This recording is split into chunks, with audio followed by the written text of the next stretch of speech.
A profecia da estátua no livro de Daniel, no capítulo 2, é amplamente interpretada como uma representação simbólica de 4 grandes reinos que surgiriam na história mundial, culminando com o estabelecimento do Reino de Deus. Essa visão foi dada ao rei Nabucodonosor da Babilônia, mas Daniel, com sabedoria divina, interpretou o sonho. O sonho. Nabucodonosor viu em seu sonho uma estátua colossal composta por diferentes materiais: cabeça de ouro, peito e braços de prata, ventre e coxas de bronze, pernas de ferro, pés de ferro misturado com barro. Uma pedra cortada sem o auxílio de mãos humanas destrói a estátua e cresce, tornando-se um grande monte que enche toda a terra. Deus revela a Daniel qual sonho o rei teve e seu significado, e explicou que cada parte da estátua representa um reino. A cabeça de ouro da estátua é o Império Babilônico, de 605 a 539 a.C. A cabeça da estátua era de ouro puro, representando um reino glorioso e opulento. O Império Babilônico, sob Nabucodonosor II, era conhecido por sua riqueza, luxo e influência cultural. Babilônia foi o centro do mundo antigo, com suas muralhas imponentes e os famosos jardins suspensos, uma das 7 maravilhas do mundo antigo. Centralização do poder, supremacia arquitetônica e cultural. Queda. Em 539 a.C., Babilônia foi conquistada por Ciro, o Grande, do Império Persa. O peito e braços de prata, Império Medo-Persa, de 539 a 331 a.C. A prata sugere um reino valioso, mas inferior ao ouro. Os 2 braços indicam 2 entidades unidas. O Império Medo-Persa foi uma aliança entre os medos e os persas, sendo os persas a força dominante sob Ciro, o Grande. Esse império se expandiu enormemente, abrangendo desde a Ásia Central até o Egito. Um governo descentralizado com sátrapas, governadores regionais, políticas tolerantes para com os povos conquistados, incluindo a permissão para os judeus retornarem a Jerusalém para reconstruir o templo. Queda. Em 331 a.C., Alexandre, o Grande, derrotou Dário III na Batalha de Gaugamela, encerrando o domínio persa.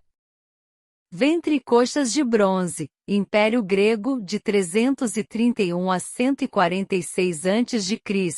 O bronze simboliza força militar e expansão. Este reino começou com Alexandre, o Grande, que unificou a Grécia e conquistou o Império Persa em um curto período.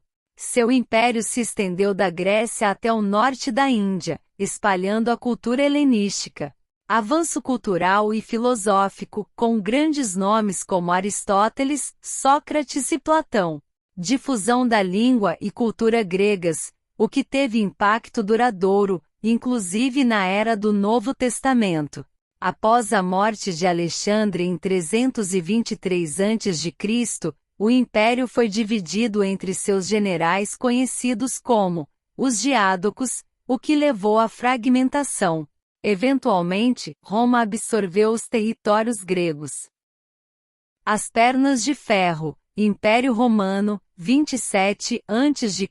a 476 d.C. no Ocidente, até 1453 no Oriente. O ferro simboliza força, dominação e brutalidade. As pernas indicam 2 segmentos distintos. O Império Romano é amplamente reconhecido por sua força militar, conquistas territoriais e infraestrutura avançada, estradas, aquedutos, etc. Governo centralizado e eficiente. Sistema legal avançado, que influenciou civilizações futuras. Difusão do cristianismo a partir do século I d.C. O império foi dividido em 395 d.C. no Ocidente, Roma, e no Oriente, Constantinopla. O Império Ocidental caiu em 476 d.C., enquanto o Império Bizantino, Oriente, perdurou até 1453. Os pés de ferro e barro, reinos divididos e frágeis. Os pés misturam ferro, força, e barro, fragilidade, representando reinos fortes em alguns aspectos, mas divididos e instáveis. Essa parte da estátua é geralmente interpretada como a fragmentação do Império Romano em várias nações europeias e alianças frágeis.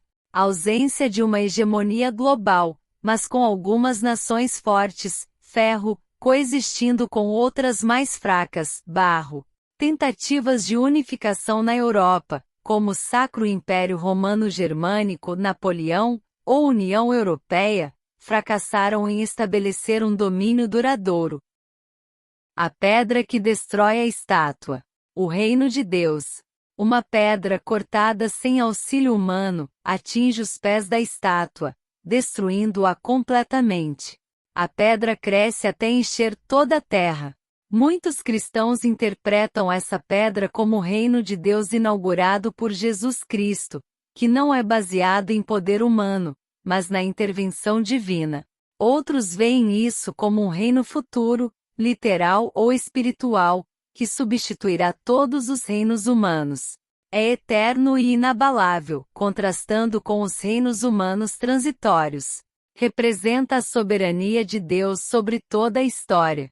E o próprio Jesus retorna nessa parte da profecia de Daniel de maneira muito sutil quando ele fala para Pedro: pois também eu te digo que tu és Pedro, e sobre esta pedra edificarei a minha igreja, e as portas do inferno não prevalecerão contra ela. E eu te darei as chaves do reino dos céus, e tudo o que ligares na terra será ligado nos céus, e tudo o que desligares na terra será desligado nos céus. Mateus, capítulo 16 de 18 a 19. Essa profecia tem sido uma fonte de inspiração e reflexão ao longo dos séculos.